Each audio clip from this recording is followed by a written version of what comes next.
Timnas Indonesia dipaksa menelan pil pahit kala bertemu Jepang di laga terakhir Grup D Piala Asia 2023. Jepang kalahkan Indonesia 3-1. Menghadapi raksasa Asia, Samurai Biru, Timnas Garuda ditekan sejak menit awal. Pertandingan baru berjalan hampir 2 menit, Jordi Amat melanggar pemain Jepang di kotak penalti, yang berbuah penalti untuk Jepang. Ayase Ueda berhasil cetak gol, Jepang unggul 1-0. Sepanjang babak pertama Indonesia terus berada di bawah tekanan meskipun sesekali mencoba menyerang. Di babak kedua Jepang berhasil memperbesar keunggulan dengan tambahan 2 gol. Dan tim Garuda mampu memperkecil selisih gol di injury time babak kedua lewat sepakan Sandy Walsh. Jepang 3, Indonesia 1, kendati kalah namun Indonesia masih berpeluang lolos ke babak 16 besar.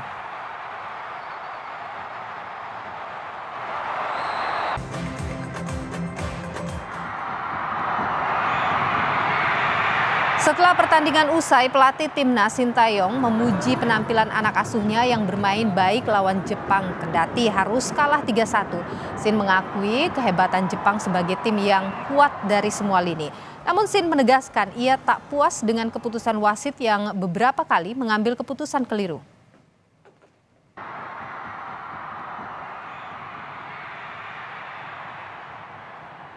네, 일본 팀 일단 축하하고 역시 일본은 좋은 팀이었다고는 인정할 수밖에 없는 상황입니다. 경기 결과에 대해서는 인정하지만 주심에 대해서는 사실 불만도 많고 우리 선수들이 최선을 다한 경기 모습에 대해서는 박수를 보내고 싶습니다. Kekalahan timnas atas Jepang tak mengubah posisi Indonesia di klasemen Grup D. Indonesia berada di peringkat ketiga dengan poin 3, sementara Jepang dan Irak sudah memastikan diri lolos ke babak 16 besar.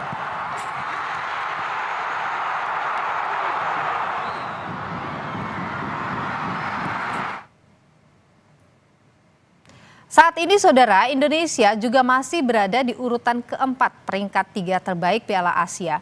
Indonesia masih berpeluang lolos ke babak 16 besar jika Bahrain kalah dari Jordania dengan selisih gol lebih dari 2 atau jika Oman dan Kirgistan bermain imbang.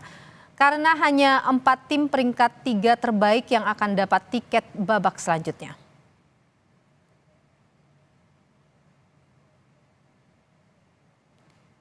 Usai dikalahkan Jepang, bagaimana saudara peluang timnas lolos ke babak 16 besar? Kita akan tanyakan pada wartawan harian Kompas Iksan Mahar yang saat ini berada di Doha, Qatar. Ihsan, selamat sore. Jadi bagaimana Ihsan hitungan peluang timnas ini bisa lolos ke babak 16 besar? Oke, sore Nilu, untuk jelas untuk perhitungan timnas sekarang kita membutuhkan keberuntungan dan keajaiban ya dari 2 pertandingan terakhir di Grup E dan Grup F hari ini. Setidaknya kita bisa menunggu hingga 4 jam ke depan. Yang pertama untuk laga Bahrain melawan Yordan. Ini kita butuh Yordan untuk menang minimal dengan skor 2-0.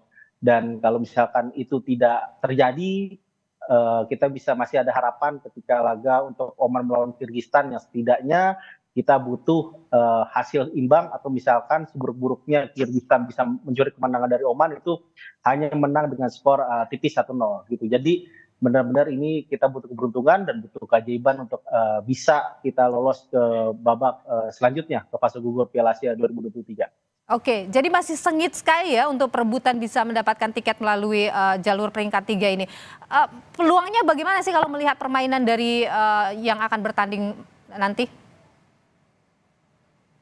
Kalau melihat dari sisi peluang pertandingan terutama dari Bahrain Yordan kita melihat itu jelas Yordania lebih unggul 1 tingkat dibandingkan Bahrain. Kalau melihat penampilan 2 game yang sudah berjalan, Yordan membantai Malaysia 4-0, kemudian nyaris mengejutkan Korea Selatan dengan tapi mereka hanya bisa meraup 1 poin dengan bermain 2 sama, sedangkan Bahrain unggul di menit injury time ketika melawan Malaysia 1-0, sebelumnya mereka kalah 3-1. Jadi kalau lihat dari head to head dalam 2 pertemuan terakhir juga Jordan selalu menang atas Bahrain, dan lihat dari penampilan di Piala Asia ini Jordan lebih kuat. Dan kalau untuk Oman Kirgistan kekuatannya relatif seimbang, Tapi melihat dari 2 game terakhir, itu Oman masih lebih unggul dibanding Kirgistan pada laga nanti.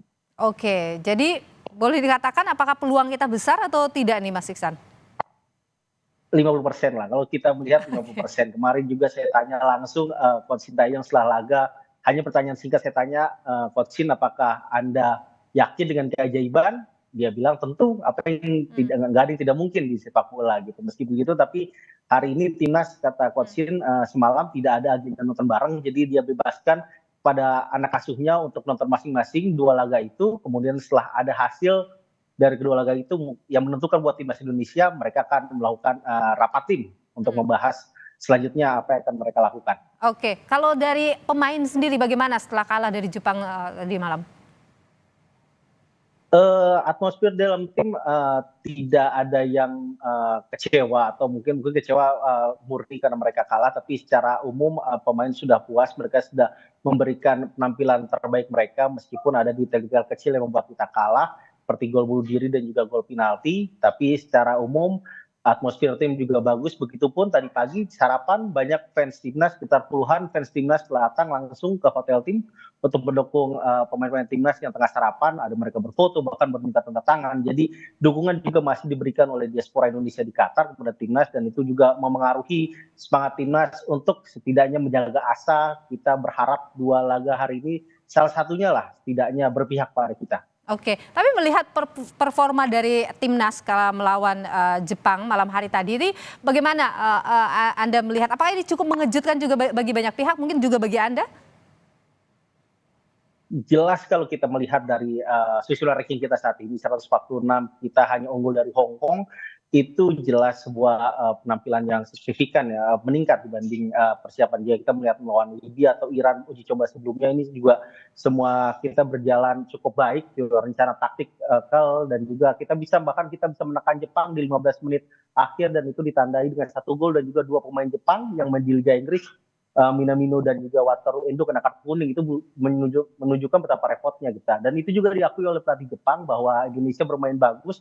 Dia harus melakukan pelanggaran pemain-pemainnya untuk meredam pemain Indonesia. Di satu sisi juga pelatih Jepang Hajime Moriyasu juga memuji pendekatan taktik yang dilakukan oleh pelatih Indonesia Coach Sintayong yang membuat Jepang juga kerepotan, terutama di jelang akhir babak kedua. Oke, Ihsan, soal kartu kuning, kartu merah di peringkat 3 besar, ini bagaimana sih hitung-hitungannya? Seperti apa pengaruhnya kira-kira? Ya, itu jadi opsi keempat ya, pilihan keempat. Jadi ketika peringkat 3 terbaik itu kita menghitung pertama dari poin, ketika poin setara kita menghitung dari selisih gol setara juga kita baru melihat dari produktivitas gol.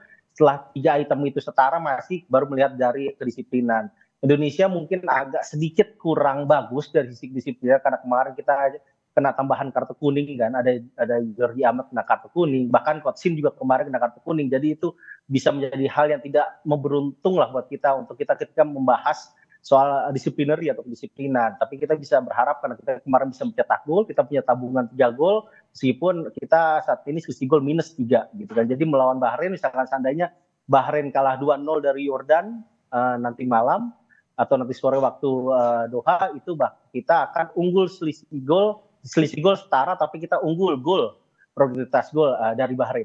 Baik, kita tunggu saja nanti berarti ya. Terima kasih wartawan harian Kompas Iksan Mahar sudah berbagi informasi di Kompas Petang. Sehat selalu.